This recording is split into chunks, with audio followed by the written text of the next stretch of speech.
Amen. So isang maganda, mapagpala at isang makulimlim na umaga po sa ating lahat. Amen. Bagamat makulimlim po, amen, pinili po natin tumayo and mag-attend ng Sunday service at makinig ng salita ng Diyos. Amen. Sa Psalm 26:3 po sabi niya, "For I have always been mindful of your unfailing love and have lived in reliance on your faithfulness." Amen. So tulay nga po na araw-araw nararanasan natin ang pag-ibig ng Diyos, amen, sa ating mga buhay. Sa bawat aspeto, yugto, sitwasyon, amen, ng ating buhay, we feel secured, amen, in His love. Hindi po lang natin alam that God is love or ang Diyos ay mapagmahal or He first loved us, amen. But we have that experiential knowledge po, no, na nararanasan natin, amen, ang pag-ibig ng Diyos, ang pagmamahal ng Diyos, amen, sa ating mga buhay. So ngayong February 14 po, baka may magse-celebrate po ng Hearts Day sa inyo, no, sa mga mag-asawa o magkarelasyon. But every day, no, sa atin, we always celebrate. Amen. We always enjoy the love of God. Amen. Ang pag-ibig ng Diyos, no, sa buhay natin. Napakarami po nagsisik, no, ng pagmamahal, no, sa tao, nagsisik ng kasiyahan, ng kasapatan, no, sa mundo, nagsisik ng success, ng achievement, no, sa mga bagay dito sa mundo. But only Jesus, amen, can give that to us. Amen. And He is everything, amen, in our life. Truly, no, that the Lord, no, that the love of the Lord, no, never ceases, amen. And His mercies are new and fresh every morning. Kaya naman, tayo po lahat ay tumayo. Hallelujah. Let's praise God. Let's worship God. We praise the Lord.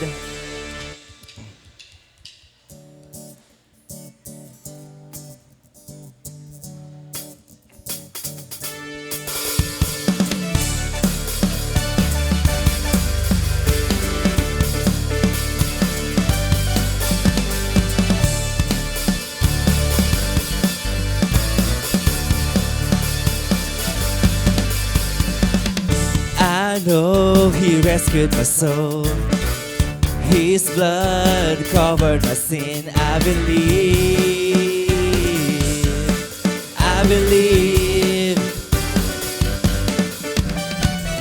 My shame is taken away. My pain is still in His name. I believe.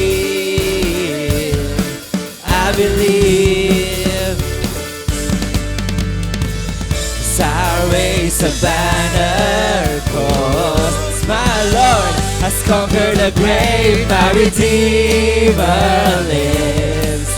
My Redeemer lives. My Redeemer lives.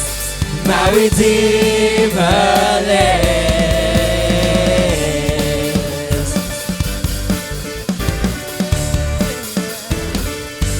Say it out.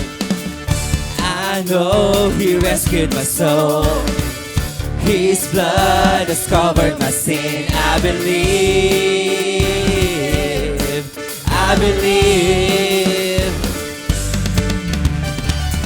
My shame is taken away. My pain is still in His name. I believe.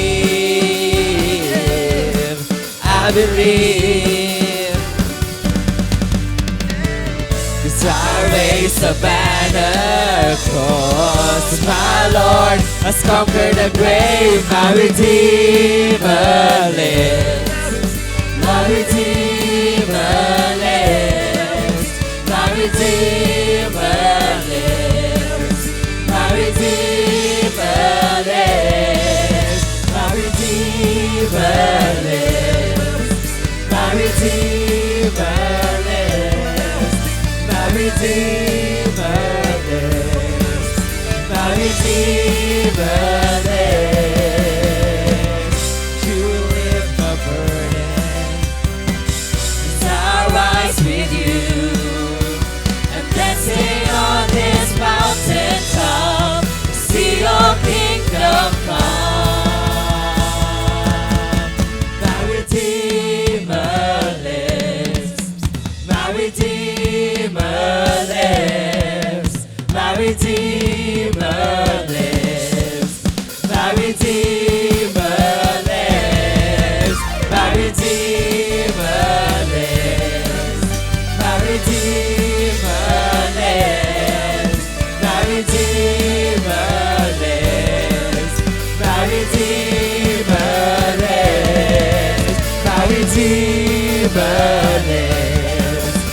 Redeemer lives. My Redeemer lives. My Redeemer lives.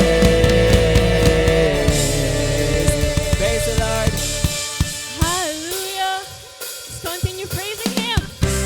All things are possible. Amen.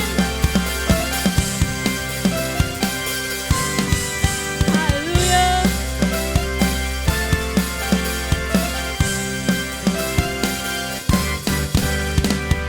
Almighty God, my Redeemer, my hiding place, my safe refuge. No other name like Jesus. No power can stand against you. My feet are planted on this rock, and I will not be shaken. My hope it comes from you alone, my Lord and my salvation. Your praise is always on my lips. Your word is living in my heart, and I will praise you with a new song. My soul will bless you, Lord. You fill my life with a greater joy. Yes, I delight myself in you, and I will praise you with a new song. My soul will bless you, Lord.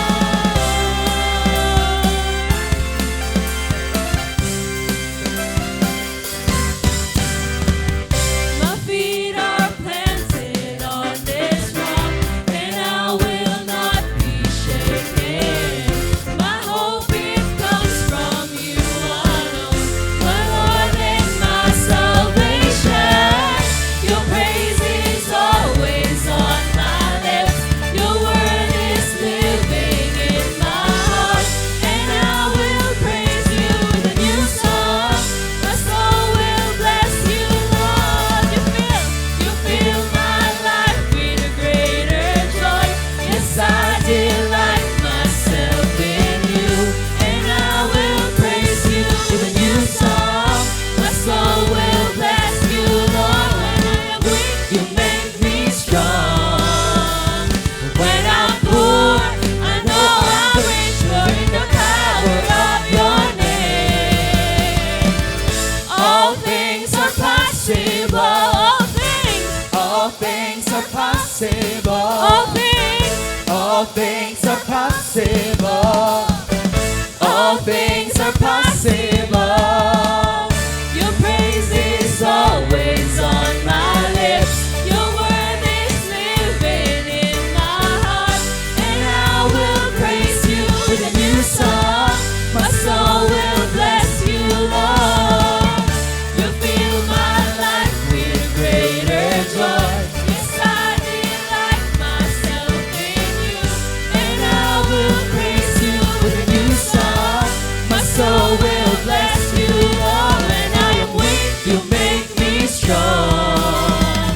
When I'm poor, I know I'm rich, for in the power of your name. Let's sing it. All things are possible. All things are possible. All things are possible. All things are possible. All things are possible. All things are possible. All things are possible. All things are possible. Everything is possible in the name of the Lord. Hallelujah! Hallelujah! Thank you, Jesus. Minsan papalakpakan natin ang buhay na Diyos na meron tayo sa ating buhay. Hallelujah! Thank you, Jesus. Thank you, Jesus. Wow. Thank you, Lord. Napakasarap po sa pakiramdam na tayo ngayon ay nagpupuri at nagpapasalamat sa Diyos. Hallelujah. Dahil alam natin na nasa atin siya. Dahil alam natin na siya yung rason kung bakit tayo nagpapatuloy dito sa buhay. kung bakit meron tayo ng mga blessings na meron tayo, it's all because of the Lord. It's all because of what He has done on the cross and who we have accepted in our lives. Dahil meron tayo ngayon na mga tinatamasa natin sa buhay natin. Hallelujah. Hallelujah, Jesus. Come on, church. Speak to the Lord. Kausapin mo ang Diyos ngayon. Let the Spirit lead you, Jesus. Thank you, Father. Hallelujah. Come on, church. Speak to the Lord. Communicate to the Lord. Thank you, Father. Thank you, Jesus.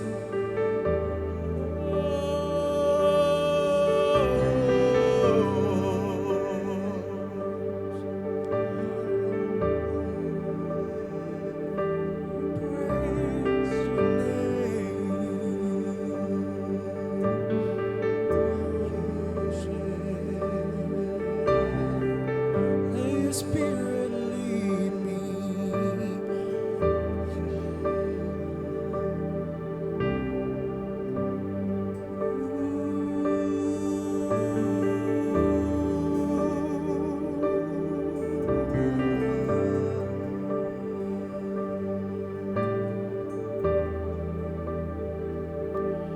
This is my worship. This is my offering. In every moment, I'll withhold nothing.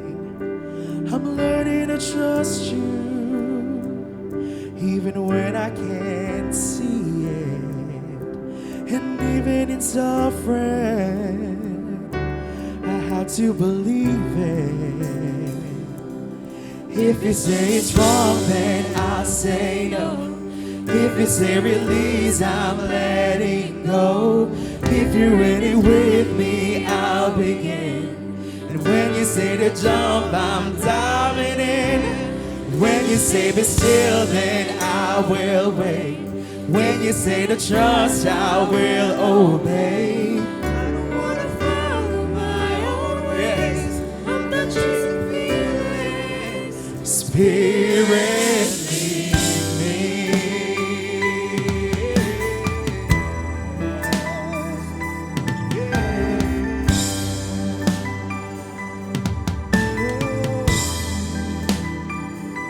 It felt like a burden, but once I could grasp it, you took me further, further than I was asking. And simply to see you, it's worth it all. My love is an altar. Let your fire fall. When you say it's wrong, then I say no. When you say release, I'm letting go. Yeah. When you say to jump, I'm diving in. When you say be still, then I will wait. When you say to trust, I will obey. Teach me how to follow in your ways. I'm done chasing feelings. Spirit, lead me. Hallelujah, church. Ask the Spirit to lead you. Magpasakop ka sa banal na Espiritu. Hallelujah. Thank you, Father. Thank you, God, for what you've done on the cross for us. Thank you, Jesus.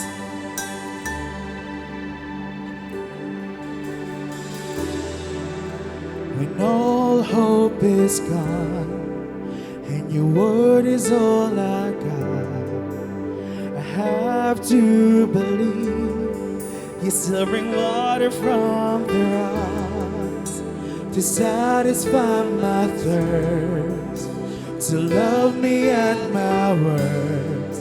And even when I don't remember, you remind me of my worth. I don't trust my ways, I'm trading in my thoughts. own everything, 'cause you're all that I want. I'm landing on my knees. This is the cup you have for me. And even when it don't make sense, I'm gonna let your spirit lead. I'm gonna let your spirit lead. I'm gonna let your spirit lead. I'm gonna let your spirit lead.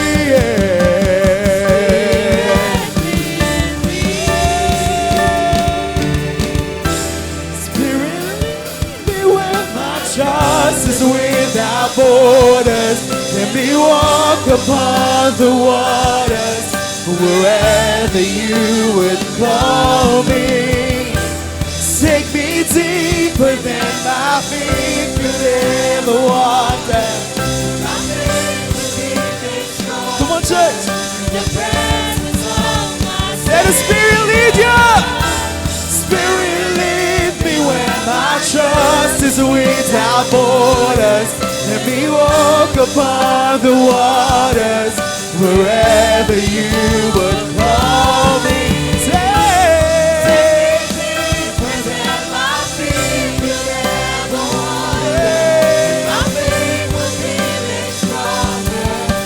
Presence of my Savior.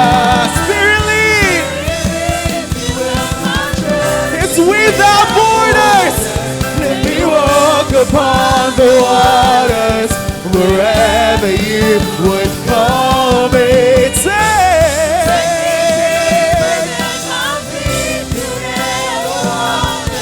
Thank you, Jesus. My Savior.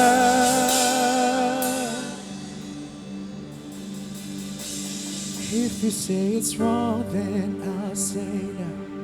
If you say release, I'm letting go. If you really need me, I'll begin. When you say to jump, I'm diving in. When you say be still, then I will wait. When you say to trust, I will obey. You're the only truth, the light, the ways. I'm done chasing feelings. Spirit, lead me. Spirit, lead me. Spirit, lead me. Come on, church. You worship the Lord tonight. Hey, we worship you, Jesus. Thank you, Lord.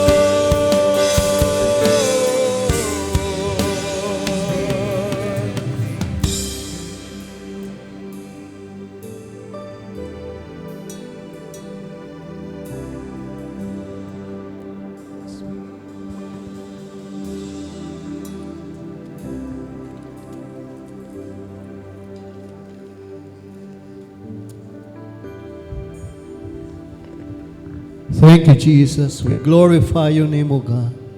Purihin po natin ang Diyos na buhay. We praise you, we glorify you, we exalt your name, O God.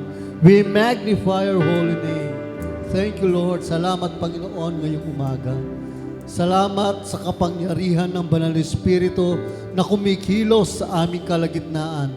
There is power moving in our midst right now. There is wisdom, there is healing, there is peace, there is love flowing in our hearts right now because the Holy Spirit is leading us. Salamat, Panginoon, sa inyong pangunguna at naniniwala po kami na kayo, Banal na Espiritu, ang aming kasama ngayong umaga. Kayo po, O Diyos, ang magtuturo sa amin. Kayo po, O Diyos, ang magpapaalala sa amin ng lahat ng katotohanan na nalalaman po namin, Panginoon. At salamat o Diyos ang kapangyarihan mo ang siyang kumikilos sa buhay ng bawat sa amin ngayon, Panginoon. Salamat po sa inyong anak na gagamitin na puno siya ng karunungan, puno siya ng kapangyarihan, puno siya ng anointing na nagmula sa inyo sapagkat ang banal na Espiritu ang siyang nangunguna sa kanyang buhay. At kami rin, Panginoon, na tagapakinig ng iyong salita, kami, Panginoon, ay puspos ng iyong banal na Espiritu at ang aming puso, ang aming isipan ay handa na tanggapin, Panginoon, ang iyong makapangyarihan salita sa aming kalagitnaan. Salamat po ngayong umaga. Tunay po kayong mabuti, tunay po kayong tapat, tunay po kayong mapagmahal sa buhay ng bawat isa. Kaya, O Diyos, ang papuri, pasasalamat ay tanging sa iyo lamang. Ito po ang aming dalangin sa pangalan po ng aming Panginoong Yesus. Amen and amen. Thank you, Lord. Spirit leads me where my trust is without borders, and we walk upon the waters wherever you would call me. Take me deeper than my feet could ever wander, and my faith will be made stronger in the presence of my Savior. Spirit lead me where my trust is without borders, and we walk upon the waters wherever you would call me. Take me deeper than my feet could ever wander, and my faith will be made stronger in the presence of my Savior.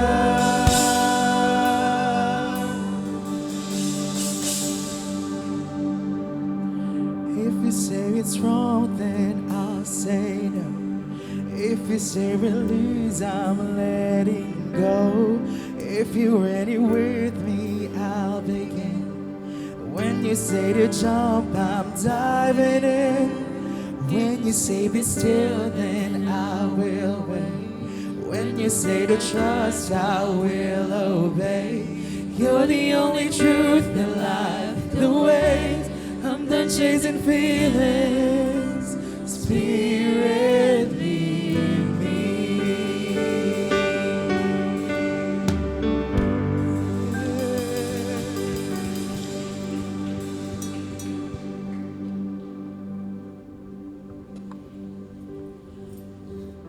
Amen. Hallelujah. Magandang umaga po sa bawat isa. Praise God. Nasa bahagi po tayo ng exciting part ng program every Sunday. It is the grace giving. Alam niyo po ba na ang malalim na ugnayan sa Diyos ay nagdudulot or nagbubunga sa atin ng higit na paniniwala, okay? At yung pananampalataya natin. A deeper relationship with God will always have an impact dun sa ating faith sa Kanya. And when we give to the Lord, ito po ay hudyat, ito po ay resulta ng Kanyang pag-ibig sa atin at dependence natin sa Panginoon. Amen. Sabi po sa kanta, i-release. I-release natin. I-release natin yung kaya nating ibigay ayon sa ating ugnayan sa Kanya. What is the Lord is prompting and impressing to you this morning? You give it to Him. Because He deserves it eh. Karapat dapat ang Diyos sa pinakamainam na kaloob ngayong umagang ito. Amen po ba? Sige po, tayo pong lahat ay yumuko at manalangin. Panginoon, we are here and we are offering you, Lord God, our best offering this morning. Because you deserve this, Lord God. You deserve the best praise, the best worship, Lord God, the best offering, Lord God, from your children. Maraming salamat, Panginoon, sapagkat ni minsan hindi ka nagkulang sa amin. And we are able and capable, Lord God, to release this to you, Lord Jesus, to give this to you, Lord God, to give this offering to you. We praise you and we glorify you in Jesus' name. Amen and amen.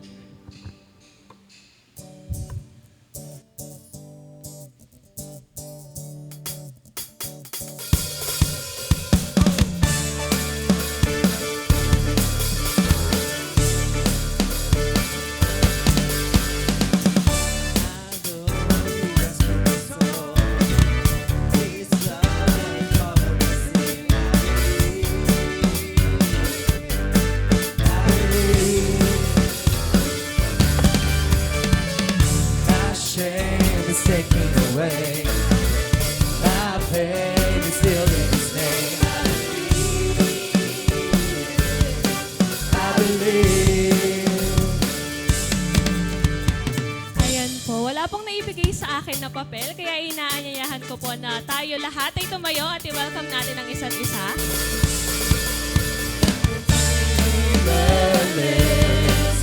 My Redeemer lives. My Redeemer lives.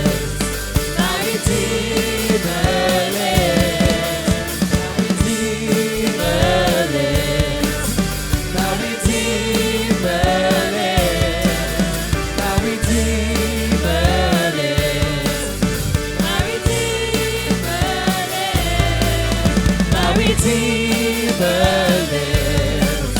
My Redeemer lives. My Redeemer lives. My Redeemer lives. My Redeemer lives.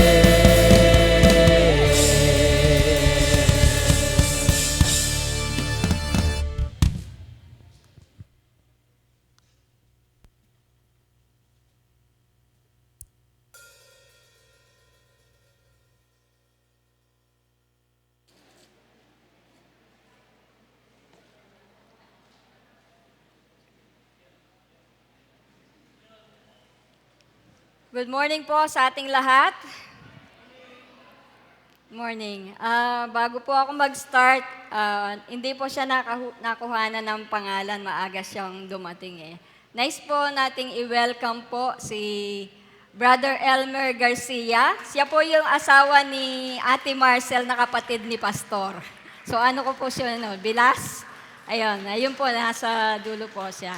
Okay, from Florida, USA. Okay, doon po sila nakatira. Okay? So, masaya po tayo na nakasama natin siya ngayong umagang ito. And by the way, siya po ay worship leader din po sa kanilang church sa Florida. Okay, so ginagamit po siya ng Panginoon sa larangan ng musika. Okay, so ngayon pong umagang ito, patuloy po yung ating pong tema for this first quarter. Siyempre, yung 1-year theme natin is Reigning in Life. Pero yung first quarter natin is Redeemed to Reign. Okay? Ako po'y naniniwala na sa patuloy po nating pangangaral ng salita ng Diyos.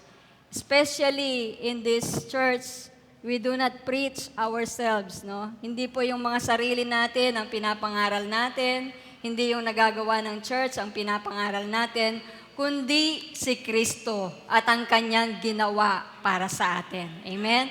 At yun po ay napakalaking pagpapala para sa bawat isa sa atin na makilala natin ng lubusan si Kristo sa buhay po namin. Nang sa ganon ay patuloy po tayong mapalaya sa anumang takot, sa anumang alalahanin, no? Sa anumang anxieties sa buhay po natin, no? Na patuloy na binibigay ng mundo. Okay? Yung takot na binibigay ng mundo, napapalaya po tayo dahil nakikilala po natin si Kristo at nakikilala po natin kung sino tayo sa harapan ng Diyos. Sino tayo kay Kristo. Amen?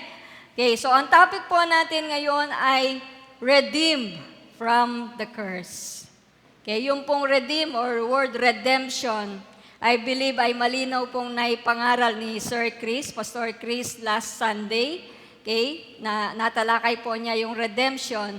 Kaya ang focus ko po ngayon ay sa curse na lang. Okay? So malinaw na po yung redemption sa atin. We were redeemed by the blood of the Lamb, no? By the blood of Jesus Christ. At tayo po ay napatawad sa ating mga kasalanan. Okay, redeemed from the curse. Ano ba yung curse, no? Sa modern meaning po o modern English po, dalawa actually yung meanings ng curse sa modern English, no? Yung pong isa is saying bad words. Kapag sinabi mong, ay, nag-curse siya, parang nagsalita siya, nagmura, no? Ng masamang pananalita. Mura. Okay? Sa mga Americans, uso po yung mga F-words, S-words. Sa mga Pilipino yata, P-words. Yung mga P-words. Sisimula sa P. Okay? So, pagmumura. no? Or saying bad words. Yun po yung isang pakahulugan sa modern English. Isa pa po ay yung wishing harm, no? Nagka-curse ang tao o nagwi-wish siya ng masama, no? Sa isang tao. Okay? Yung pong mga salitang tamaan ka sana ng kidlat. Wishing harm. Na tamad, bobo, ayan. Yung mga masasamang, yung mga masasamang pananalita, nasa category po nung saying bad words. Hindi tayo nagsasalita ng mga ganon, okay? Sa ating mga, lalo na sa ating mga anak, no? Okay. So, for some, kapag po sinabing curse, sa Tagalog po kasi ang curse ay sumpa. Okay? Pag narinig po natin yung sumpa, medyo eerie, no? Parang nakakatakot, no? Sumpa. Okay? So, sa iba naman po, pag sinabi yung sumpa, parang joke-joke lang. Okay? Kapag po ako ay nasa salon, no, pinapagawa ko yung buhok ko. Kapag natapos na po, no, yung reband, or ngayon di na reband yung tawag pag natapos na po at maganda na po yung buhok ko, sasabihin ng nasa hair salon, naalis na ang sumpa, ma'am. Naalis na ang sumpa. O ngayon, bumabalik na naman yung sumpa. No, joke lang po yun, no, ng mga ano. So, but there is a biblical meaning for curse, no? Pero sa Filipino culture po natin, no, pag sinabing curse,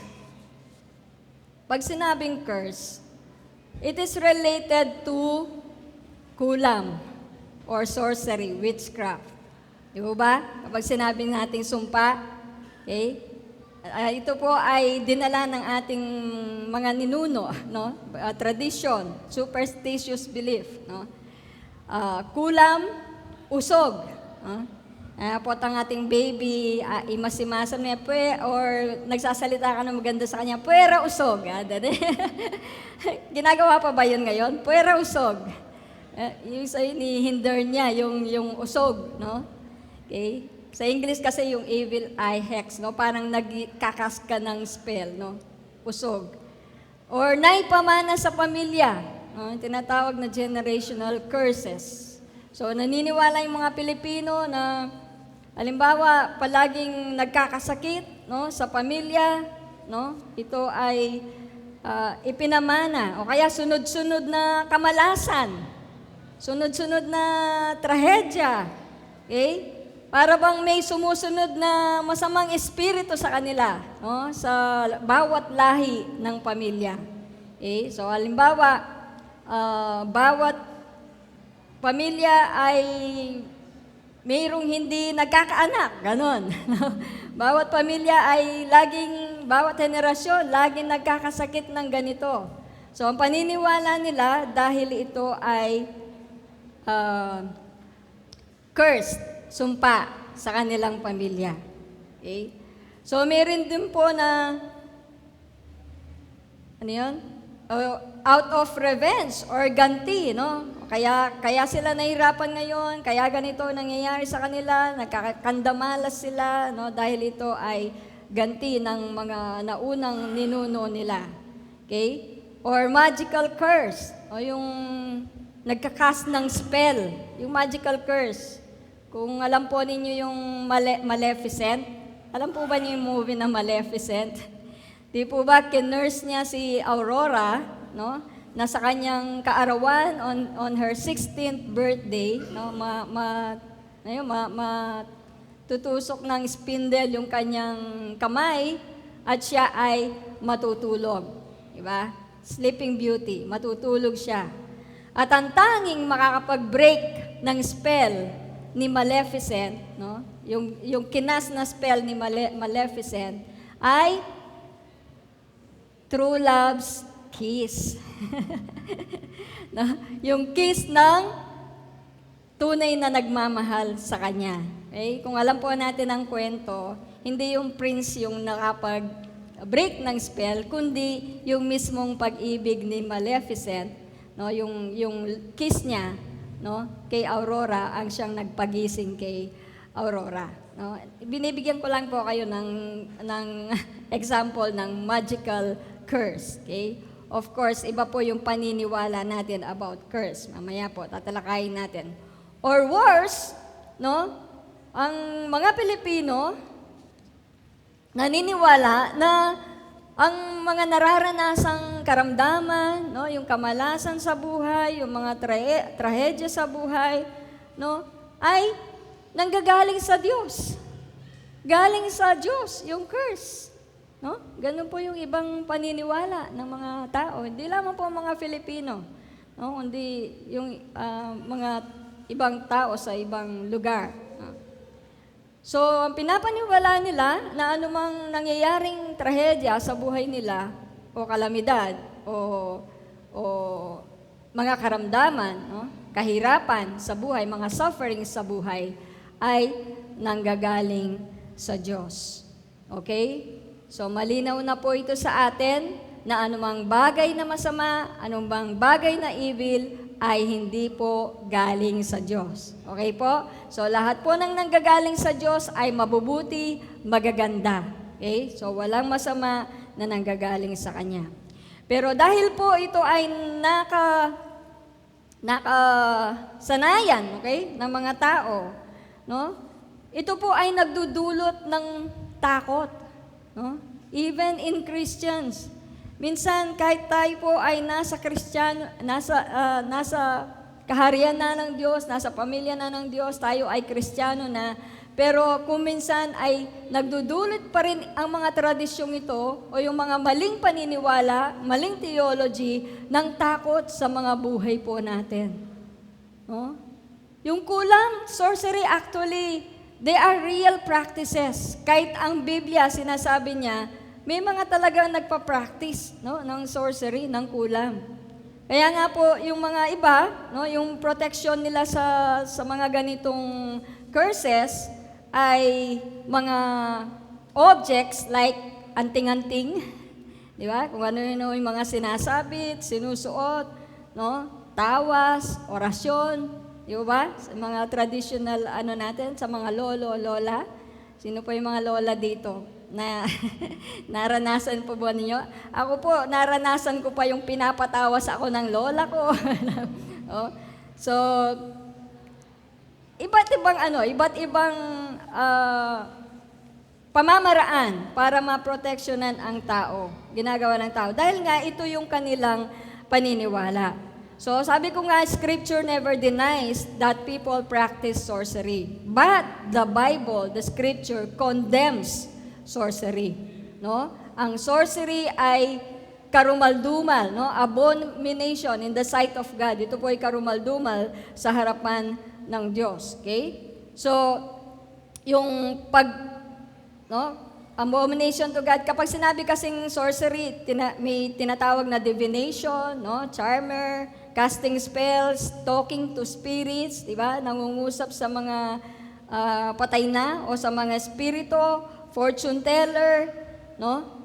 So anything that bypass God's power and wisdom is abomination unto God. Anumang pamamaraan or attempts, no, yung attempts ng tao na nalampasan ang kapangyarihan at karunungan ng Diyos, ito po ay karumaldumal sa harapan ng Diyos. Okay? That's why sa Bible, sabi ko nga, kinokondem po ang sorcery, witchcraft, no, everything, no, that comes from demonic, no, or evil spirit. Okay? Kinokondem po yan ng Bible. So this belief, sabi ko nga, rooted in tradition and incorrect theology, create fear. Nagdadala po sila ng takot. Okay? So tandaan po natin, God is not the source of curse. Okay? Yung pong naniniwala na ang mga sufferings or mga curses ay nagmumula sa Diyos, ito po ay bunga ng maling paniniwala nila sa kalikasan at karakter ng Diyos. Okay? Kung meron pong naniniwala doon na ang pinanggagalingan ng curse, sumpa, ay ang Diyos. So ito po ay bunga ng kanilang maling pangunawa sa kalikasan at karakter ng Diyos. Okay, next slide. So God is not the curse of source. So yung iba, sabi nila, ang blessing galing sa Diyos.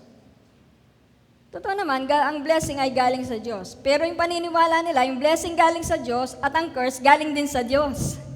That is wrong. No? Hindi mo pwedeng yung blessing, parang sinabi mong yung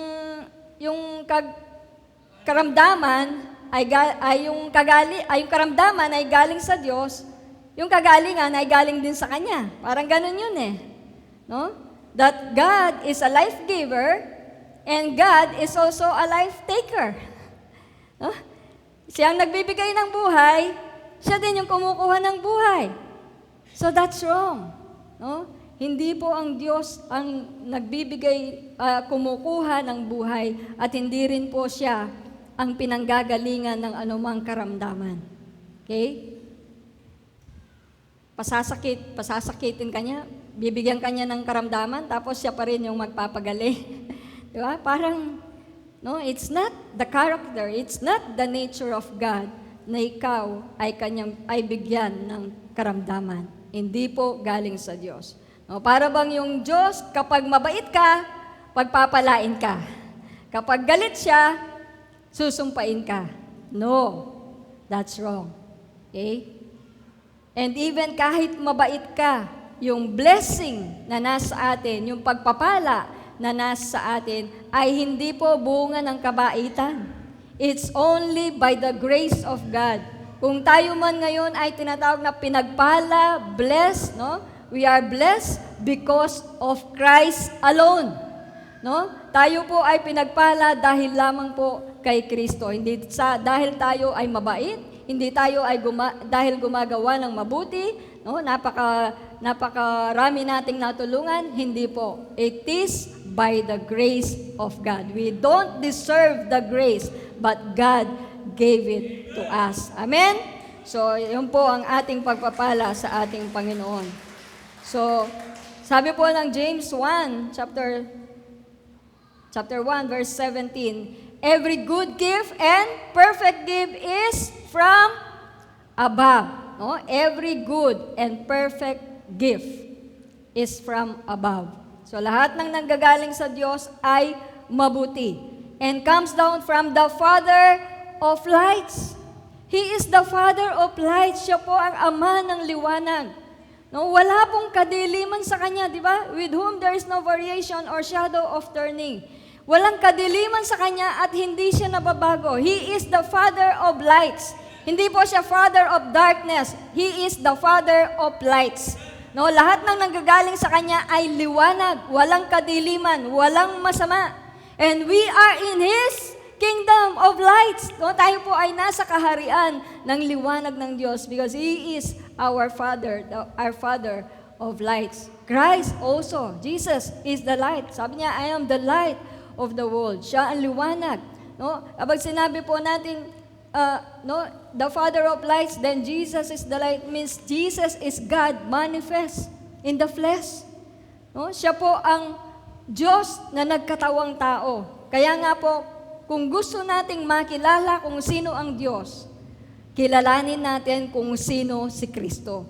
Kung gusto nating makilala kung ano ang kalikasan at karakter ng Diyos, kilalanin natin si Kristo. Paano siya nabuhay dito sa mundo? Ano yung kanyang mga itunuro? Ano ang kanyang ginawa? Ano ang kanyang ginawa para sa atin? No? Because Christ is God manifest in the flesh. Okay? So as the Father is light, so Christ also, Jesus also is light. Okay? So biblically, curse is not demon speaking words. Hindi po yun yung curse na tinuturo ng Biblia. Okay? It is not family spirit or ancestral issues. Hindi po yung namana mula sa mga ninuno from generation to generation, naglilipat-lipat. Yung sakit, naglilipat-lipat. Yung kahirapan sa bawat lahi, sa bawat generasyon, hindi po yon. Hindi po siya generational curse. Okay? Ang curse din ay hindi magical. Biblically, hindi po siya magical spell. Okay? So mamaya po makikita natin that curse is a condition. It is a condition of loss and separation. Ito po ay kondisyon o kalagayan ng pagkawala o pagkahiwalay. No? A condition of consequence, legal consequence. No? Ito ay bunga ng paglabag. Okay? A legal consequence. No? Kaya po, na-separate, no? Na-separate ang tao sa Diyos. Okay? Sa Hebrew po, actually marami pong Hebrew words for curse. Marami pong mga Hebreyong salita para sa curse, no? Para sa sumpa. Pero dalawa lang po yung ating ibibigay ngayon. Okay? Yung word na kalal, Hebrew word na kalal, okay? At Hebrew word na arar. Ano po yung kalal? Kalal means to belittle, dishonor, or take lightly. Sa Tagalog, maliitin, hamakin, bastusin. Yun po yung unang definition ng word na curse sa Hebrew. Or hindi bigyang halaga. Okay? Ano po yung halimbawa natin dito? Remember sa 2 Samuel 16, 5-14, si Shimei, kinurse niya si David. Di ba? Natalakay natin yon. Kinurse niya si David sa 2 Samuel chapter 16. Si Shimei po ay kamag-anak ni Saul. Okay? So dahil namatay na si Saul dito, at ang kingdom ng Israel actually ay inagaw ni Absalom kay David. Kaya si Shimei, kinurse niya si David, no? Nung magkita sila, magkasalubong sila, sinasabi niya kay David, mamamatay tao ka, babagsak ka na dahil sa ginawa mo kay Saul at sa kanyang pamilya. No? Hanggang sa makarating po sila dun sa lugar, sinusundan-sundan sila ni Shimei at masasamang salita ang ibinabato niya kay David. Habang binabato niya ng bato at alikabok, no, si David na nakapalibot yung kanyang mga kawal, yung kanyang mga kasama sa kanya. Pero tuloy-tuloy yung pagka-curse, no, ni Shimei kay David dahil ang paniniwala niya si David ang pumatay kay Saul at umagaw ng kanyang kaharian. Pero alam po natin, hindi naman si David ang pumatay, di po ba? Alam natin yung kwento. Okay, so that is only an example of kalal. No, yung po ay halimbawa ng kalal, yung curse na ang Hebrew word ay kalal. Meron din pong Hebrew na arar, ibig sabihin to bind, restrict, subject to limitation. No? Sa Tagalog, itali, higpitan, ipailalim, lagyan ng limitasyon. Okay, halimbawa po dito si Balaam. Alam po natin yung kwento. Si Balaam, binayaran po siya ni Balak na sumpain ang Israel. Di ba? Yun po yung mababasa natin, Numbers 22, chapter 22-23. So, gusto ni Balak, no, dahil nasasakop, no, yung mga lugar, nasasakop ni David yung mga iba't ibang lugar. So, gusto ni Balak na sumpain ni Balaam ang Israel. Okay? Actually, si Balaam ay parang prophet for hire. Prophet for hire. Hindi naman siya Israelita. No? Ibang lugar din siya. Prophet for hire. So, makikita po natin dito na kahit sa ibang mga lahi ay nangungusap ang Panginoon. No? Katulad kay Balaam. But Balaam is a false prophet dahil nga hindi naman siya inutusan ng Diyos na i-curse ang Israel. So sabi sa Numbers chapter 22 verse 6, sabi ni Balak, "Come now, curse the people for me." No? Sumpain mo na ang ang Israel para sa akin. Sumpain mo na, sabi po ni Balak. Pero ang sabi po ng Diyos sa Numbers 22 verse 9, hindi ko na po kasi nilagay diyan. Ang sabi niya, "You shall not curse the people, for they are blessed." Hindi mo dapat sumpain ang mga tao o ang Israel dahil sila ay pinagpala ko. Okay? You shall not curse the people, for they are blessed. Last time po ay pinangaral po natin yung generational blessings, di po ba? At isang word po na tinalakay natin ay barak, for bless. No, ibig sabihin ng barak is to say something good, no? We say or wish good things about someone or something. Magsalita ka ng maganda. Di ba? Kapag sinabi mong God bless you, parang sinasabihan mo siya na ang favor ng Lord, ang protection ni Lord, ang blessing ni Lord ay isa sa Kanya. Pag sinabi mong God bless you, di ba? Okay? Yung kabaligtaran ng bless ay, ano po yung kabaligtaran ng bless? Curse. Ang kabaligtaran ng bless ay curse. No? Kung yung bless, sinasabihan mo siya ng maganda, yung curse naman, sinasabihan mo ng masama or inaalis mo sa kanya yung favor. Cursing, no, yung word na arar is to remove them from God's protection and favor. Kung yung bless, sinasabi mo na protectionan sila ng Diyos, ang pabor ng Diyos ay sumakanila, yung curse naman, alisin, no, yung protection ng Diyos at yung favor ng Diyos. So yun po yung pinapagawa ni Balak kay Balaam. Okay, alisin, no, yung pumaprotect sa kanila, limitahan sila. Nang sa ganon ay matalo sila, no, ng mga kaaway nila. Kaya pinapa-curse niya ang Israel kay Balaam. Pero ang sabi ng Panginoon, huwag mong isumpa, huwag mong sumpain ang mga tao na pinagpala ng Diyos. Okay? Are you blessed? Tayo po ba ay pinagpala ng Diyos? Ibig sabihin, we are protected. God's favor is upon us, and no curse shall harm us. Hindi po kay Kapampangan, aliya talab ing sumpa kay katamo. Kasi protektado tamo po. Protektado na katamo ning Ginoo. Amen? Curse has no power over us. Kaya wag po kayong matakot. No, sa anumang sinasabi ng tao, sa anumang sumpa o masamang salita ng tao, they have no power over us. Curses have no power over us because we are blessed by God. We are protected by God. Amen po? Okay. So, Jesus redeemed us or redeemed man from, dalawa po, the curse of the fall and the curse of the law. The curse of the fall. Ano po ba yung the curse of the fall? So, alam na po natin yung nangyari kay Adam, kay Adan at kay Eva sa Genesis, no? Actually, nung una po, ang haba po nung aking the curse of the fall, yung aking content sa the curse of the fall. Kaya lang po, sabi ko, hindi ko matatapos ito na isang Sunday. So, iniksiyan ko lang po kasi meron na po tayong background about the curse of the fall. Kung paano pumasok ang kasalanan. Di ba ba? Ang sabi sa Romans 5:12, dahil sa kasalanan, dumating ang kamatayan. Okay? Thank you sa mga sumagot. Okay, dahil sa kasalanan dumating, no, pumasok ang kamatayan.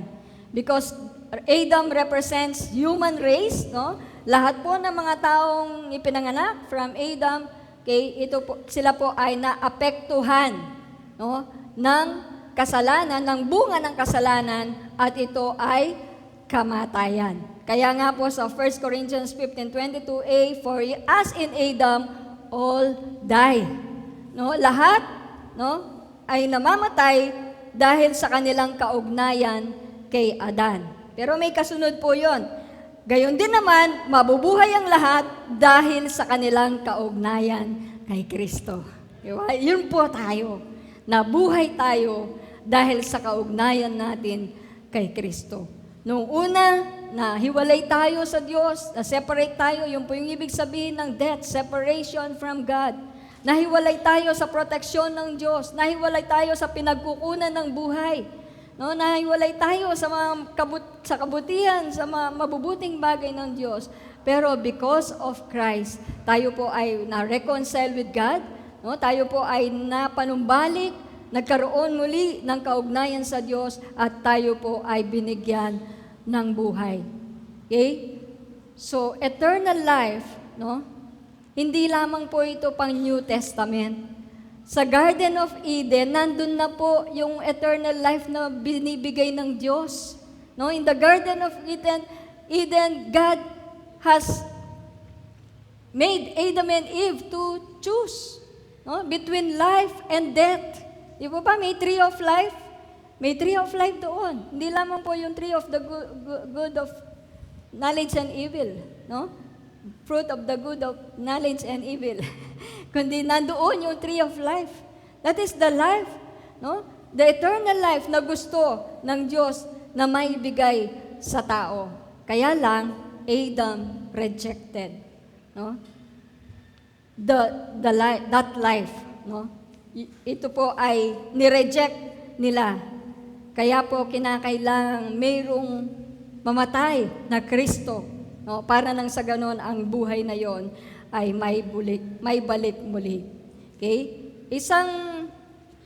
Bago po natin puntahan yung number 2, okay? Sa Book of Genesis, ano po yung na-curse? Is it Adam? Is it Eve? It's the ground. Curse is the ground. So, hindi po na-curse si Adam at hindi rin na-curse si Eve. Di ba? Ang na-curse, ang ground. Pero dahil na-curse ang ground, okay, so sabi ng Diyos, no, magbubungkal ka ng lupa, yung kakainin niya ay manggagaling sa kanyang pawis, no? Imbis na madali para sa kanya na magtanim at mamunga, lumago yung mga halaman, naging mahirap kasi na-curse ang ground. Okay, what was easy before became difficult. No? Kung ano yung madali noon ay naging mahirap dahil na-curse ang ground. Okay? So, ano man yung Okay. Napupunta po kasi ako doon sa ibig sabihin ng curse, no? Sa pag-aaral po kasi ng Biblia, yung interpretation of Scripture, meron tinatawag na the law of first mention. The law of first mention or the law of first word. Kung saan, kapag doon nakita, no, halimbawa sa Genesis, unang nakita ang word na curse, di ba? Dun sa serpent, no? Na-curse ang serpent dahil sa kanyang ginawa. Kung hindi sinabi ng Diyos, I am cursing you, or I will curse you, kundi you are cursed. Bakit siya na-curse? Because you have done this, you are cursed. Dahil ginawa mo ito, ikaw ngayon ay isinumpa. O, hindi directly coming from the Lord yung curse. Kaya nga sabi ko po, hindi nanggagaling sa Diyos ang curse, kundi dahil sa ginawa ng serpent. Even the ground, it was cursed, no? Because of what Adam did, no? Dahil sa ginawa po ni Adam. Okay? Sabi ko nga, ang madali ay naging mahirap, no? At what is easy for a person now becomes difficult, and what is possible became impossible. No? Nung noon, yung posible ay naging imposible. Okay? But now, because of our relationship with God, Christ reversed the curse. Okay? He reversed the curse. Binaligtad po niya. So what is now difficult for others become easy for us. Nakukuha po ninyo? Noon, ang madali ay naging mahirap, no? Yung posible ay naging imposible, pero ngayon, yung mahirap ay nagiging madali at ang imposible ay nagiging posible. That is our condition now in God, no, in Christ. No, lahat ay nagiging madali because of our Lord Jesus Christ. Kaya nga yung inawit natin kanina, Spirit lead me. No, Spirit lead me. Because of the Spirit of God in us, nananahan sa atin, we are guided sa buhay po natin. We have the wisdom of God. We are guided by the Holy Spirit. Kaya nga po, lahat ng ating gagawin because they are guided by the Holy Spirit. Kung nagpapaguide tayo sa Kanya, no? If you are walking in the Spirit, living in the Spirit, our ways are guided. At tiyak po na tagumpay ang lahat ng ating pupuntahan because of that Spirit dwelling in us. Okay? So, nawa po ay malinaw sa atin yun. Next, we have the curse of the law. Christ has redeemed us from the curse of the law. Ang sabi po sa Galatians 3:13. Yung kasunod po niya na ibabasahin natin mamaya. Christ has redeemed us from the curse of the law. So what is the curse of the law? Ano po ba yung curse of the law? Sa Old Testament po, ayan, sinulat ko po dyan, Israel entered into a covenant with God. Okay? So nakipagkasundo po ang Israel sa Diyos. Mosaic covenant. O tinatawag through the Mosaic law, no? Mayroong batas, tinatawag na Mosaic law. Covenant po 'yon, no? Parang kasunduan, no? Treaty, no? Between God and Israel. So ang sabi po ng mga Israelites, susundin namin ang lahat ng iniutos ni Yahweh. Yun po yung kanilang sinabi. Susundin namin ang lahat. Ang lahat, take note. Susundin namin ang lahat ng iniutos ni Yahweh. All that the Lord has spoken, we will do. Yan po yung sinabi ng Israel. At nag-covenant po sila, no, with God. Nakipag-covenant sila with God. Okay? So yung pong Mosaic law ay parang isang package, no? Whole package of covenant, no? Ang Mosaic law ay hindi lamang po yung 10 commandments na alam natin. No? Kapag sinabing Mosaic law, nandiyan po yung 10 commandments, which is their moral law. Meron pong mga judicial law or civil laws, no? About their properties, ano yung mga tuntunin, kapag mayroong pumatay, no, kapag mayroong nagnakaw, ano yung mga tuntunin nila, yun po yung mga judicial law nila. Meron din po sila mga ceremonial laws, di ba? Yung pagsasacrifice, pag-offer ng animals, no, yung ginagawa ng mga pari, no, yung daily ministry of priest, no? Yung mga piyesta nila, yan po, mga ceremonial laws po yan, mga batas yan. Okay? So aside from the moral laws, 10 commandments, which is the foundation, no, pinaka-core nila. No? So meron silang judicial laws or civil law, meron silang ceremonial law, at meron din po silang tinatawag na covenant blessings and curses. At yung covenant of blessings and curses ay mababasa po natin sa Deuteronomy chapter 27 to 29. Okay? 27 to 29 yan, kung gusto ninyong basahin. Pero, yung pong gusto ko lang basahin ay nasa Deuteronomy chapter 28. Basahin lang po natin ng mabilisan.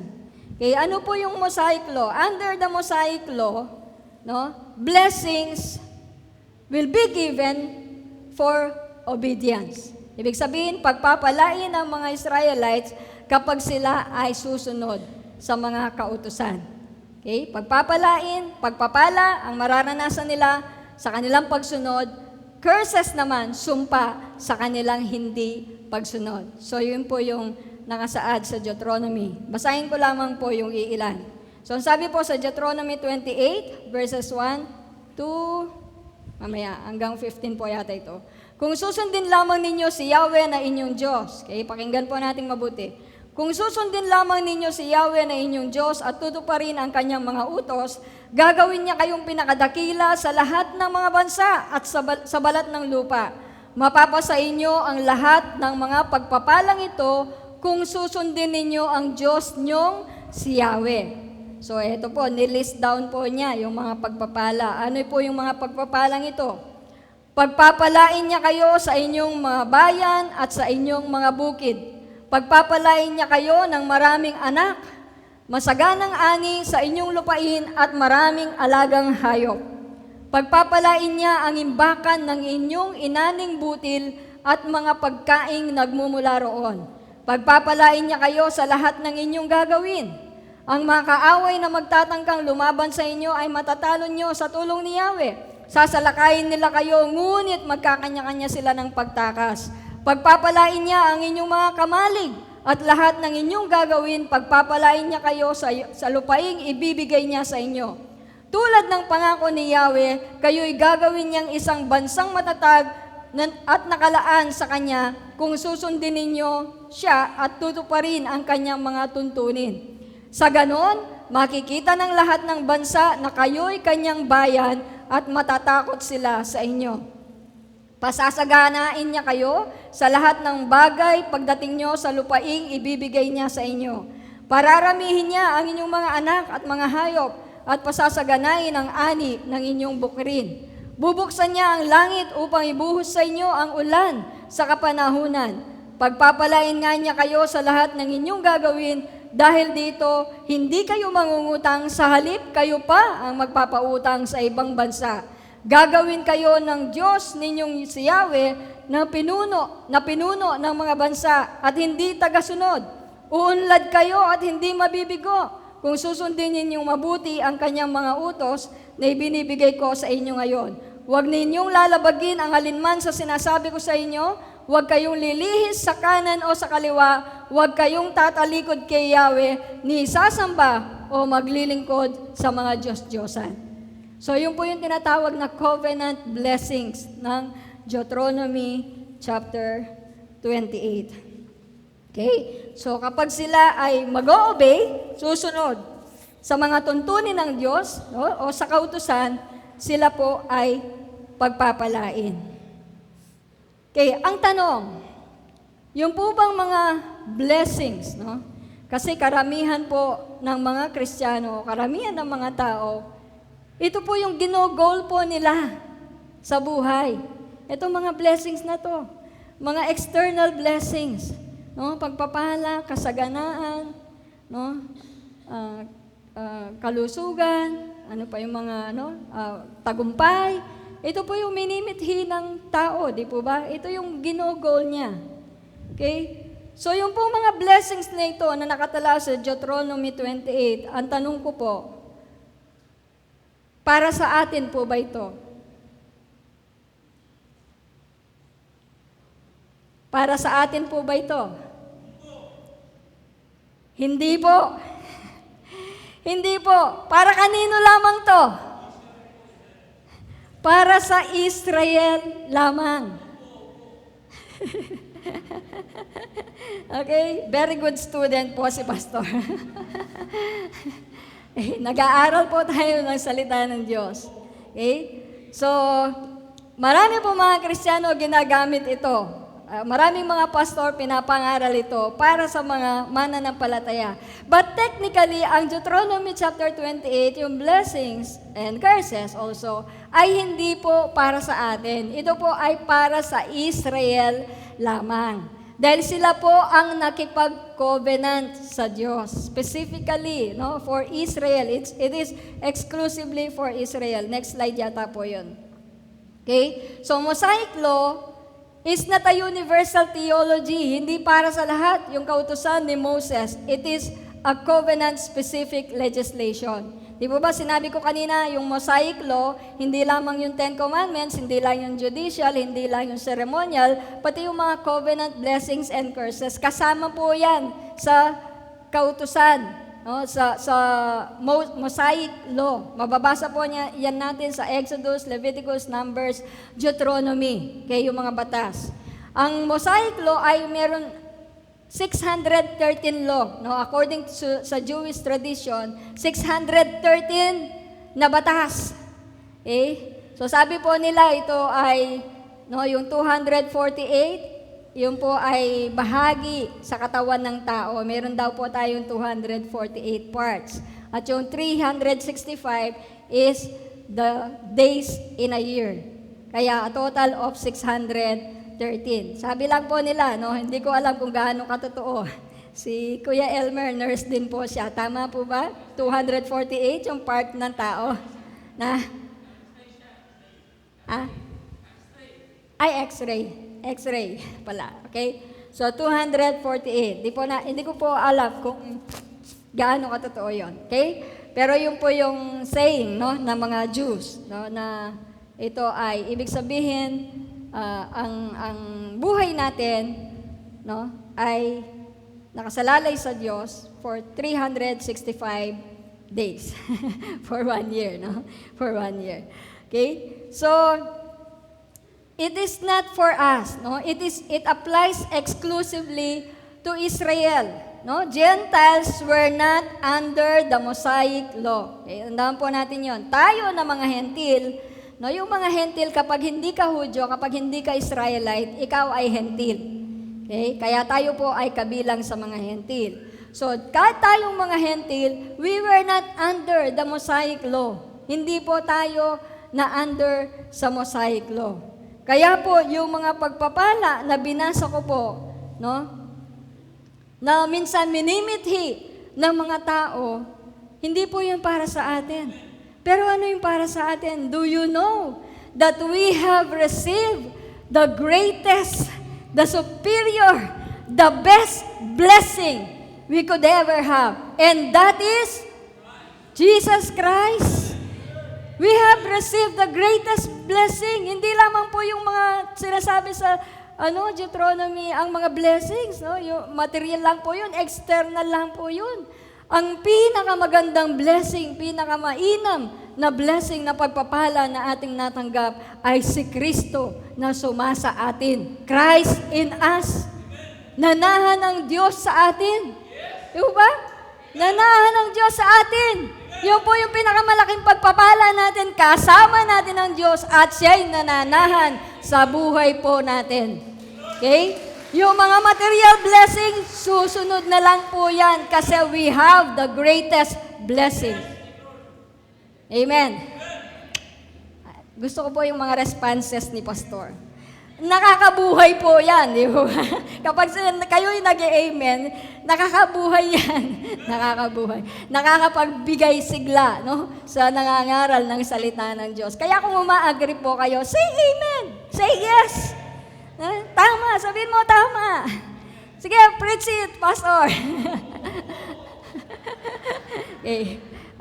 Exaggerated na po yung kay Pastor. Okay? So, Gentiles, ito po, no? Gentiles were not under the Mosaic law. However, may however po siya. But, no, subalit, datapwat, no, if a Gentile places himself under the law as a means of righteousness, it applies to them.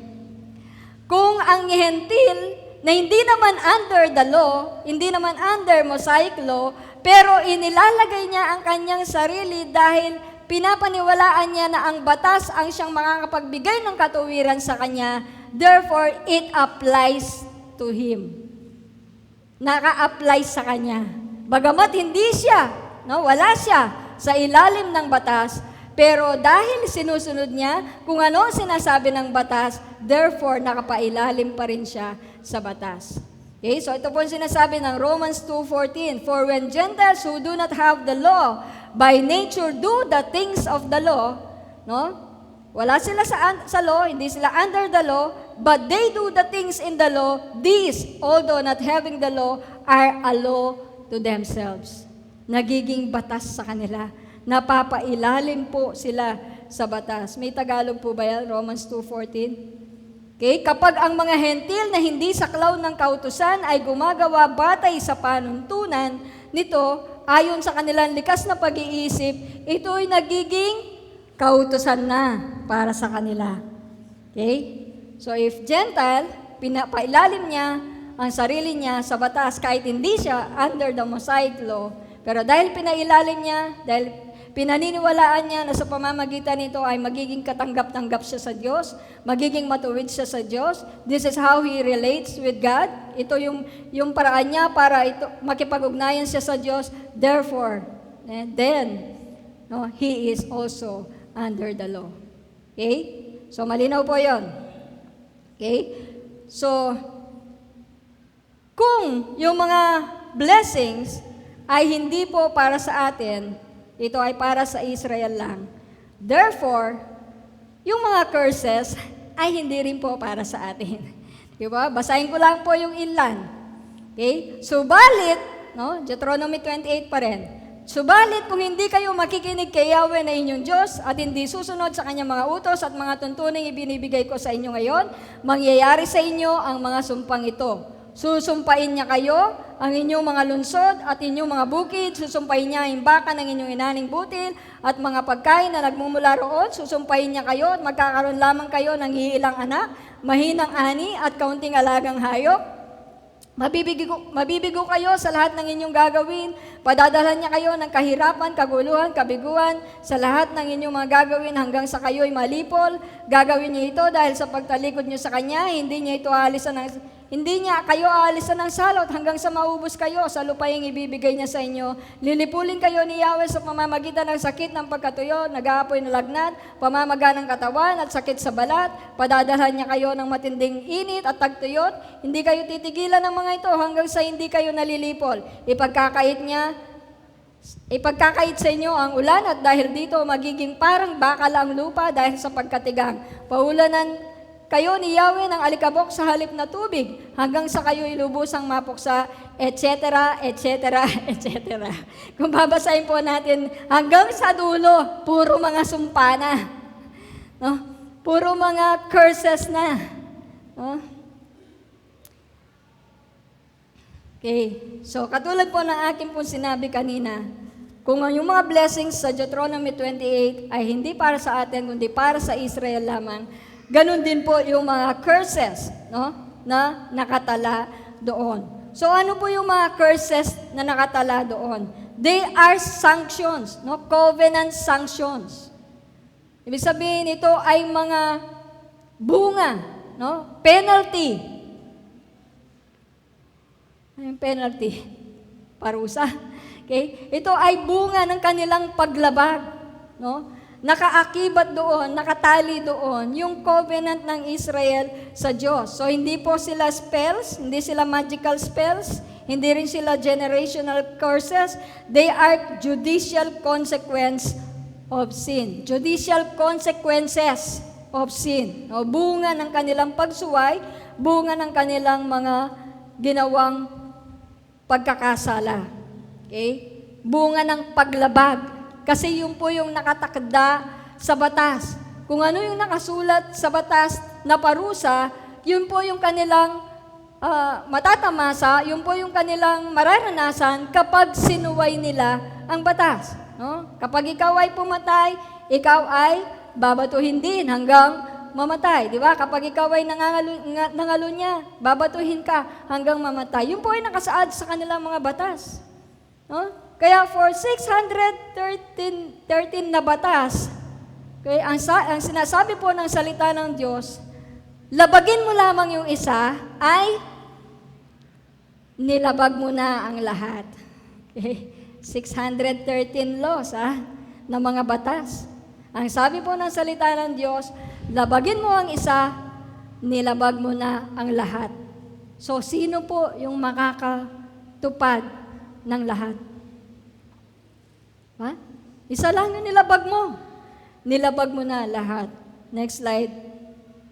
Ang sabi niya, for as many as are the works of the law are under curse. For it is written, curse is everyone who does not continue in all things which are written in the book of the law to do them. Okay? So yun po yung sinasabi ng Galatians 3:10. Sa Tagalog, ang lahat ng nagtitiwala sa pagsunod sa kautusan ay nasa ilalim ng sumpa. Lahat ng nagtitiwala sa pagsunod sa kautusan. Ibig sabihin, lahat ng nagtitiwala na sila ay magiging matuwid, katanggap-tanggap sa Diyos, no, sila ay nasa ilalim, sa pamamagitan ng kautusan, sila ay nasa ilalim ng sumpa. Sapagkat nasusulat, sumpain ang hindi sumusunod sa lahat ng nakasulat sa aklat ng kautusan. Sumpain ang hindi sumusunod sa lahat ng nakasulat sa aklat ng kautusan. Okay? Pero meron din pong talata na nagsasabi, kapag sinuway mo ang isa, sinuway mo na ang lahat. Okay? Hindi ko lang po naisama dyan. So, therefore, okay, ang solusyon lamang no, sa problemang ito ay ang Galatians 3, chapter 3, verses 13 to 14. Okay? Galatians 3, 13 to 14, Christ has redeemed us from the curse of the law. Okay? Christ has redeemed us from the curse of the law, having become a curse for us, for it is written, curses everyone who hangs on the tree, that the blessing of Abraham might come upon the Gentiles in Christ Jesus, that we might receive the promise of the Spirit through faith. So sa Tagalog po, ang sabi niya, tinubos tayo ni Kristo mula sa sumpa ng kautusan nang siya ay sinumpa para sa atin. Sapagkat nasusulat, isinumpa ang bawat ibinibitay sa punong kahoy. Verse 14, ginawa ito ni Kristo upang ang mga pagpapalang ipinangako ng Diyos kay Abraham ay makamtan din ng mga hentil. Sa pamamagitan ni Kristo Jesus at sa pamamagitan ng pananalig ay matanggap natin ang Espiritong ipinangako ng Diyos.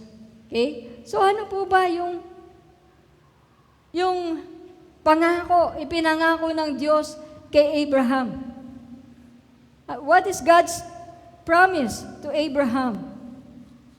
Okay? Na siya'y pagpapalain at sa pamamagitan ng kanyang binhi ay mapagpapala ang lahat ng mga bansa.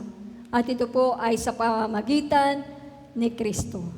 Okay? Christ redeemed us from the curse of the law.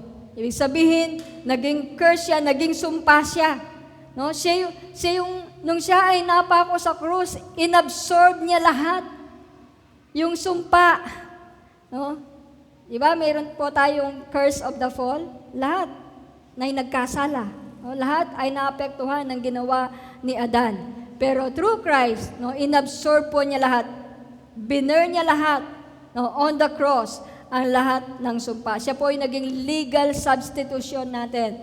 Siya ay nag-substitute para sa atin. Tayo na dapat masumpa, tayo na dapat maparusahan, okay? Siya na ang naging curse para sa atin. Okay? So ano po ba yung background ng Galatians? Kung babasahin po natin ang background ng Galatians, si Pablo po ay sumusulat para sa mga Gentile believers. Actually, yung mga mananampalataya sa Galatia ay mga hentil. Okay? Bakit siya sumusulat? Kasi nabalitaan niya na mayroon pong mga Christian Jews, no? Yung mga Hudyo na naging Kristiyano, inihikayat nila yung mga hentil, no? Yung mga Galatians, na magpatuli at magpasakop sa kautusan ni Moses para sila ay maging katanggap-tanggap kay Kristo. So nakikipag-argue si Paul dito, pinapaliwanag niya, ine-enlighten niya ang mga hentil na tayo ay tinubos na ni Kristo mula sa sumpa. Siya na ang naging sumpa para sa atin. Nang sa ganon yung pagpapala na pinangako ng Diyos kay Abraham ay mapa sa atin at yung Espiritu ay mapa sa atin. Yun po yung sinasabi ni Pablo. Hindi mo pwedeng pagsamahin sila po ay naligtas, tinanggap nila ang Espiritu sa pamamagitan lamang ng pananampalataya. Okay? Only by grace through faith, sa pamamagitan lamang ng biyaya. Kaya po sinasabi ni Pablo dito, you are not under the law, but you are under grace. Sila po ay nasa ilalim ng biyaya ni Kristo. Pero yung pong mga Gentiles, eto nga po, parang pinapailalim nila yung kanilang mga sarili sa batas ni Moses o sa kautusan ni Moses, yung Mosaic law na sinasabi po natin. Okay? Kaya po nagagalit si Pablo, hindi pwedeng pagsamahin yung grace at saka works. Grace is grace, work is work. Ang biyaya ay biyaya, ang gawa ay gawa. Hindi pwedeng grace plus work. Hindi pwedeng faith plus work. Okay? Ang work, ang bunga ay ang work, ito ay bunga lamang ng pananampalataya. Di ba ba? Ang work ay bunga lamang ng pananampalataya. Ginagawa mo ang isang matuwid na bagay, ay isang magandang bagay, tama, ginagawa mo ang tama because of faith. Hindi yung faith plus mabuting gawa equals salvation. Hindi po. We were saved by grace through faith alone. sa pamamagitan lamang ng pananampalataya, hindi sa pamamagitan ng kautusan. Why? Because the law, although it is the perfect holiness of God, perfect yung holiness standard of God for holiness, di ba? Ito po yung batas ay mabuti. Ito po, i-clear ko lang po. Ang kautusan na binigay ng Diyos kay Moses or yung Mosaic Law, it is not evil. It is good. Ang sabi ng Bible, it is holy. No, it is good. It is not evil. Okay? Pero the law, alam ko nandyan yan sige. Okay, the law brings curse not because it is evil, but because it demands perfection. Kung gusto mong sundin ang batas, kailangan sundin mo lahat. Kaya nga po yung sinasabi ko kanina, labagin mo lamang yung isa, nilabag mo na ang lahat. Because it demands perfection. Kailangan sundin mo lahat. Only one person has fulfilled the law. And it is only Jesus Christ. He was the fulfillment of the law. Okay? Christ did not fix the law problem. No? He ended it. Tinapos na niya yung problema sa kautusan, yung problema sa batas. Not because the law is evil, hindi po. But because of man's failure. Human failure, human weakness. Hindi nila masusunod ang lahat ng nakatala sa batas. Dahil ang purpose ng batas is to reveal to them that they are sinners and that ang kabayaran ng kanilang pagkakasala ay kamatayan. Hindi po nila alam na sila ay nagkakasala, kaya ibinigay ang batas para malaman nila na sila ay nagkakasala at dahil sa kanilang kasalanan, sila ay papunta sa kapahamakan. Sila ay napapahamak. No? Kaya po naibigay ang batas to reveal sin to them para may reveal ang kasalanan at para may reveal din kung gaano ka-holy ang Diyos, kung gaano kabanal ang Diyos, kung gaano ka-righteous ang Diyos. No? Kaya nga po the law, okay, sige next. No? Okay, so tandaan po natin, no? Curse is a judicial consequence. Ito ay bunga ng kanilang pagsuway. Okay? Legal judgment. Ito, ang mga sinasabi curses sa Deuteronomy 28 na binasa natin, yung mga sumpa, sila po ay mga consequence, mga bunga ng pagsuway. Okay? Bunga ng kanilang disobedience. Okay? Pronounced under a covenant. Kaya hindi po yun galing sa Diyos directly. Ito po ay bunga ng kanilang pagsuway. Ito ay bunga ng kasalanan. Ang ginawa lamang ng Diyos, in-enforce lamang niya. In-administer lamang niya kung ano yung sinasabi ng batas. No? Parang yung judge. Hindi naman galing sa judge yung, halimbawa, ikaw ay hahatulang mamatay habang buhay, kaya hahatulang mabilanggo habang buhay. No? 20 counts. Ganun ba yun? 20 years. 20 years kang makukulong dahil ito ang sinasabi ng batas. Ganun po yun. Parang ang Diyos, enforcer lamang siya ng batas. Kung paano yung judge, di naman galing sa kanya, ito ay galing sa batas ng Pilipinas, ng Republika ng Pilipinas. Okay? Ine-enforce lamang niya, ina-administer lamang niya yung batas, yung sinasaad sa batas. So, ganyan din po. Yung mga curses, yung mga mangyayari sa Israel for disobedience, ito ay ine-enforce lamang ng Diyos. Yun po ay nakasaad na kasi. Nakasulat na po sa kautusan. So anumang paglabag nila sa mga kautosang yon, may kaakibat na parusa, na penalty, na bunga. Yun po yung judicial consequence. No, makatarungang consequence. Makatarungang bunga ng paglabag. Yun po yung kanilang mararanasan. Okay? So, malapit na po. Nasa third page na ako.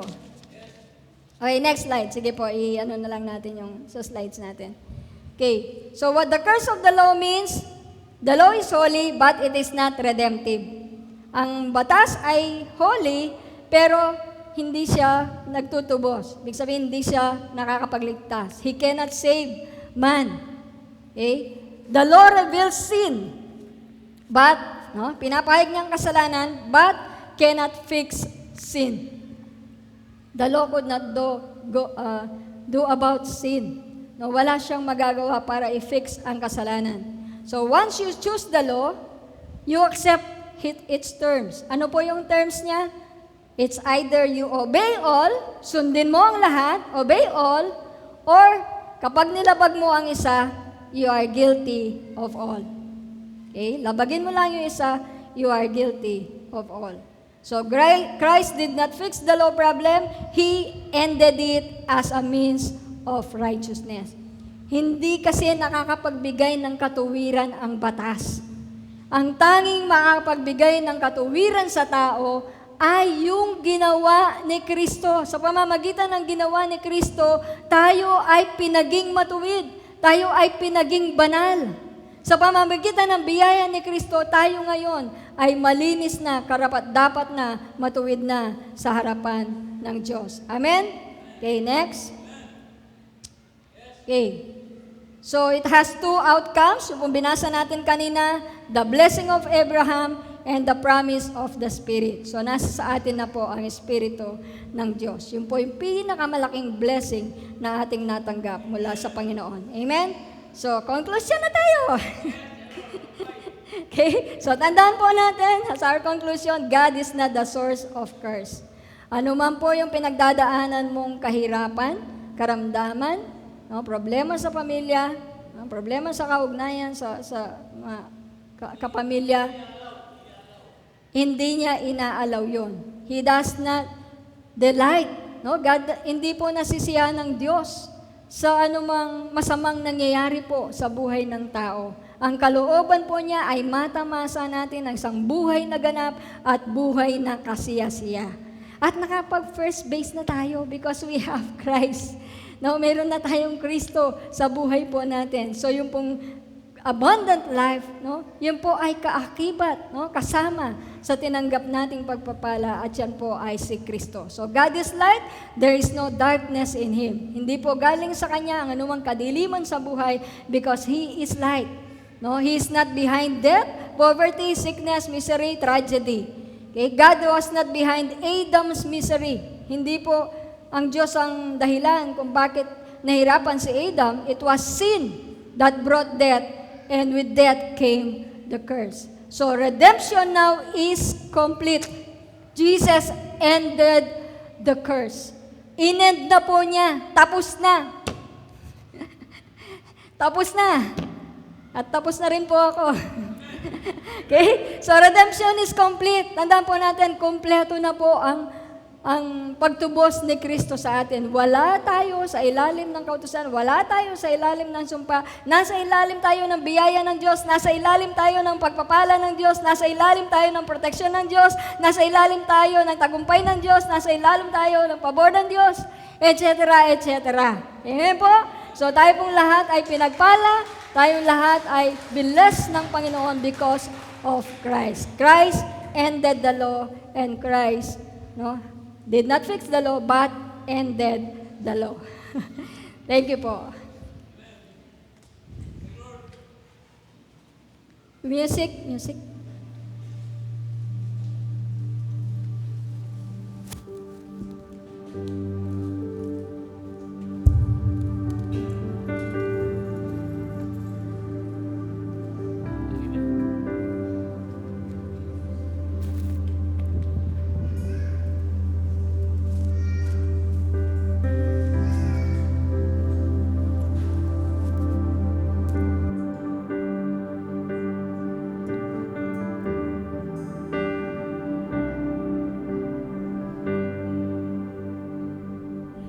When you say it's wrong, then I'll say no. When you say release, I'm letting go. When you're ready with me, I'll begin. When you say to jump, I'm diving in. When you say be still, then I will wait. When you say to trust, I will obey. I don't wanna follow my own ways. I'm done chasing feelings. Spirit, lead me. Test mic. Amen. Pagpala natin Panginoon. Praise God. Hallelujah. Tagumpay! Ay, tagumpay tayo kay Kristo. Amen? Tunay po, na naisip pong ikli lang, na kapag ikaw ay nagsisikap para maligtas, nagsisikap para magituwid, yan po ay isa ilalim no sarili mo sa muselo. Hindi nga tayo nagsisermony, hindi nga tayo naghandog, pero kapag nagsisikap tayo para maging matuwid at maging kaya-aya, pagpalayan ka ng Panginoon, dahil sa ating katuwiran, hindi po. Ang Panginoon lamang sa daan, ang katotohanan na buhay, malib mo sa Kanya, hindi na makarating sa mga. Salamat po, ang Panginoon lamang sa nagbigay ng katuwiran sa atin. Kailanman, hindi na mabago buhay natin. Si Kristo lang po, ang dahilan kung bakit tayo pagpapalayan ng Diyos. Ano mang bagay na pasya natin, bunga lamang niya ng mga sarili natin pasya. Pero, wala ang biyaya ng Panginoon sa ating buhay. Kaya patuloy tayong magsikap sa pagkilala, pagpanampalataya sa ating Panginoon at ang Panginoon na dadaloy sa ating mabuhay. Amen? Para bagay pong mahirap ay hindi po magiging bagaan, ang bagay na imposible ay magiging posible. So, naisip kong basahin ng Romans 6:14. Sapagkat hindi na dapat maghari sa inyo ang kasalanan. Dahil wala naman kayo sa ilalim ng kautusan, kundi nasa ilalim ng biyaya ng Panginoon. So we are not under sin, but we are now under grace. So ang buhay ng tao ay nagkasala siya. Kaya po siya namatay at nawalay siya sa Diyos. Pero meron siyang buhay. Ibig sabihin, ang Espiritu natin nagkasala, ay walang buhay. May buhay po yan. Pero kaya sa patay ay dahil po wala siyang ugnay sa Diyos. Dahil sa kanyang kasalanan na naman nag-iadam. Okay? So, ang tao ay nabubuhay na kapag wala si Kristo sa kanyang buhay, patay siya, wala kaugnay sa pinanggalingan ng buhay, siya po ay nabubuhay sa mundo, nabubuhay sa kanyang sarili, nabubuhay sa kanyang flesh. At doon tayo nasanay. Doon tayo nasanay. Nasanay tayo sa kahirapan, nasanay tayo sa mahirap, nasanay tayo sa kadiliman sa buhay natin. Puro kadiliman nakita natin, puro negative nakita natin. Kaya po doon tayo nasanay. Kaya po tayo nagkakasit, tayo nahihirapan. Kaya po tayo ganun po, kasabla lang tayo, mga Kristiyano, ay dumadaan tayo. Dahil po, doon tayo nasanay.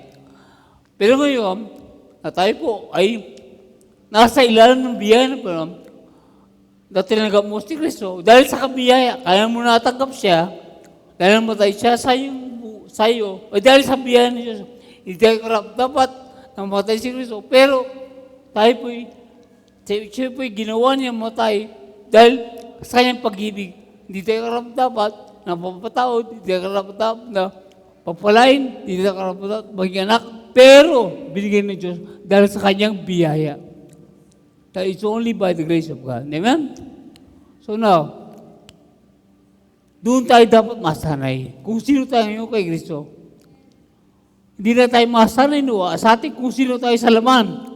Hindi tayo masanay sa kung ano ito ang kalagay natin sa mundo.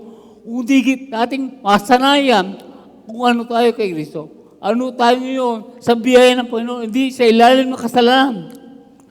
Kaya sama-sama tayo tulong na makilala natin lubusan ang ating kalagayan bilang anak ng Diyos.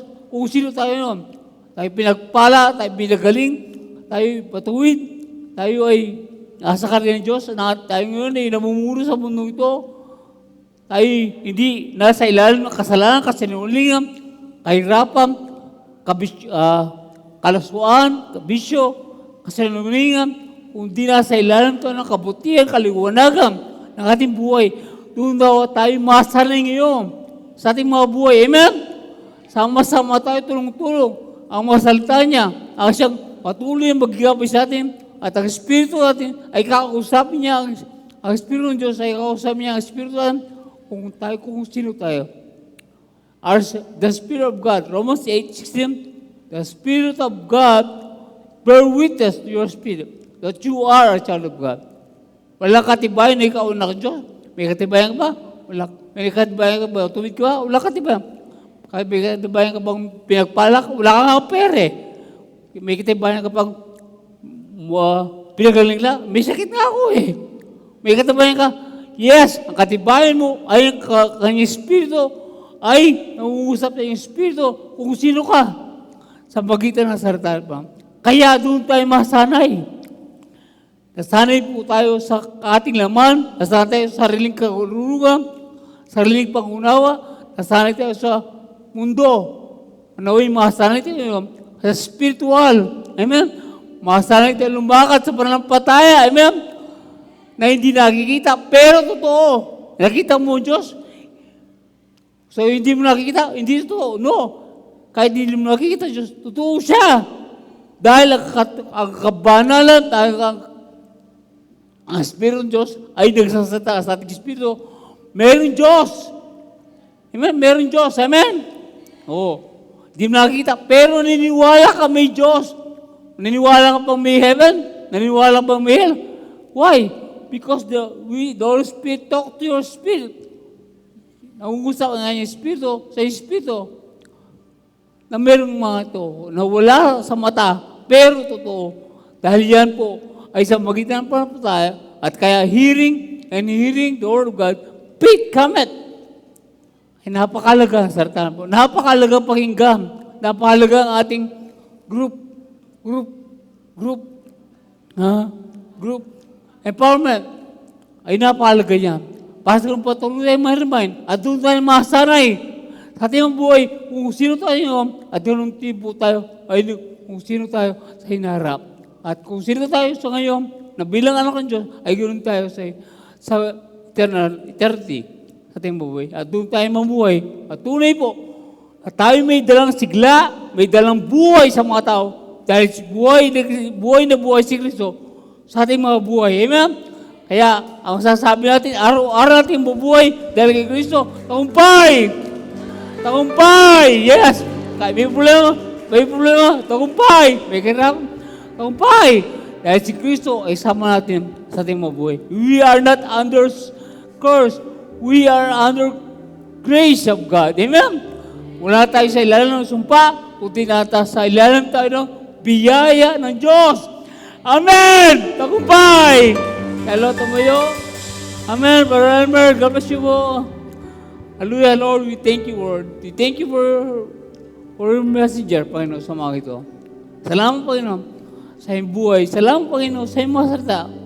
Patuloy nagbibigay ng liwanag. Paliwanag, Panginoon, kung sino ka at kung sino kami bilang anak mo. I will give praise and glory that we are free indeed. Ano sinang pinalalaya mo, tunay pong malaya kami. Kaya tuloy pa yun, kami pa yun, ay patuloy na susunod at tuloy mo pa sa ilalim, Panginoon, sa iyong biyaya na kung saan hindi pirap dapat, pero ginawa mo yung karapatan dahil sa pag-ibig ng Kristo. Kami mga buhay, we give praise and glory in the name of the Father and of the Son and of the Holy Spirit, and we all say, Amen. Hallelujah.